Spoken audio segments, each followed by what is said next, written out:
Sobrang tiwala ko kay Lord pero kulang ako sa effort. Tipong surrendered ka nga pero parang naging complacent ka na. Hindi pwedeng Lord, I trust you pero wala kang ginagawa.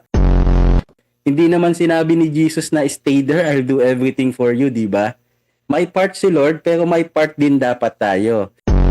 Yes, mga kapanalig, ang ating pagninilayan ngayon is ano ang isang bagay sa buhay mo ngayon na maaaring tinatawag ka ng Diyos na baguhin. Hindi para parusahan ka, kundi para iligtas ka. Ayan, ako, napakaganda ng ating questions. So, go ahead, Brother Mark. Feel free to share your reflection on this. Nako, honestly, meron at madami pa nga. But I always wrestle with this one. Yung parang minsan or madalas pala, sobrang tiwala ko kay Lord pero kulang ako sa effort. Ayan, guess nyo po ba yon? Yung tipong surrendered ka nga pero parang naging complacent ka na.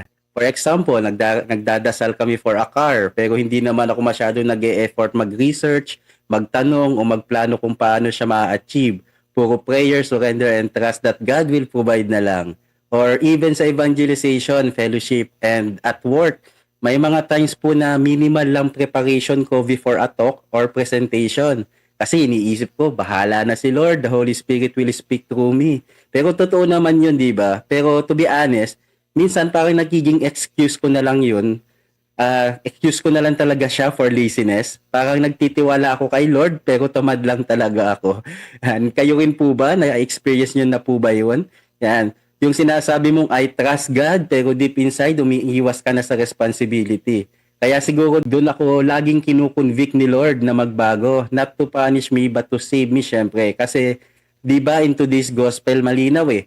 Hindi tumitigil ang Diyos sa paggawa. Sabi ni Jesus, My Father is at work until now. Ibig sabihin, ang Diyos natin, hindi tamad. He is always moving, always working, always giving life.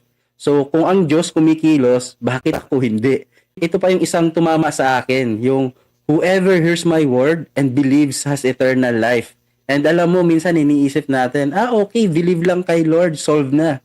Pero ang totoong belief, may kasamang response yan eh. Hindi pwedeng, Lord, I trust you, pero wala kang ginagawa. Pero hindi rin naman pwedeng, ako na lang bahala, tapos wala ka ng tiwala kay Lord. So, saan tayo lulugar? Yan, naalala ko yung gospel kahapon, yung healing of the paralytic at the pool. Sinabi ni Jesus, get up, take up your mat, and walk. Hindi naman sinabi ni Jesus na stay there, I'll do everything for you, di ba? May part si Lord, pero may part din dapat tayo. And yes, faith is trusting Him fully, pero hindi pagiging passive. It's a partnership, grace from God, response from us. Nasa Diyos ang awa, nasa tao ang gawa. Kaya siguro kayo, this season of Lent, ito yung invitation or conviction niya talaga sa akin.